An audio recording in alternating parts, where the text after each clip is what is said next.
November 14 ତାରିଖ ପଣ୍ଡିତ ଜବାହରଲାଲ ନେହେରୁଙ୍କର ଜନ୍ମଦିନ। ସେ ତାଙ୍କ ପକେଟରେ ଗୋଲାପ ଫୁଲଟିଏ ସବୁବେଳେ ରଖୁଥିଲେ।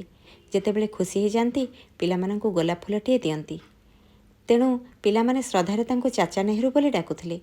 ଏହି ଦିନଟିକୁ ମନେ ରଖିବା ପାଇଁ ଆମେ ଶିଶୁ ଦିବସ ପାଳନ କରି ଆସୁଛୁ। ଶିଶୁ ଦିବସ ଏମିତି ଗୋଟିଏ ଦିନ ଯେଉଁଦିନ କି ଜଣେ 80 ବର୍ଷର ବୃଦ୍ଧ ବି ତାର ପିଲାଦିନର ସ୍ମୃତିକୁ ମନେ ପକାଇ ଦିଏ। ଯେଉଁ ସ୍ମୃତି ସବୁ ତାକୁ ଆଉ କିଛି ଦିନ ବଞ୍ଚିବାରେ ସହାୟ ହୁଏ। ସତରେ ବହୁତ ଭଲ ଥିଲା ସେଇ ପିଲାଦିନ। କୋଳ ଥିଲା ବୋଉର, ଆଉ କାନ୍ଧ ଥିଲା ବାପାଙ୍କର। ନା ଚିନ୍ତା ଥିଲା ପଇସାର, ନା ଟେନସନ୍ ଥିଲା ଜୀବନର। ନା ଚିନ୍ତା ଥିଲା କାଲିର, ନା ସ୍ୱପ୍ନ ଥିଲା ଭବିଷ୍ୟତର। ଏବେ ଖାଲି ଚିନ୍ତା ସେହି ଭବିଷ୍ୟତର, ଆଉ ଆଖି ଆଗରେ ଭରି ରହିଥିବା ସେଇ ସ୍ୱପ୍ନର। ହେଲେ କର୍ତ୍ତବ୍ୟର ବୋଝ ତଳେ ପୋତି ହୋଇଯାଉଛି ସ୍ୱପ୍ନ, ଆଉ ବିତି ଯାଉଛି ଆମ ଜୀବନ। ସତରେ କେତେ ଭଲ ଥିଲା ସେହି ପିଲାଦିନ।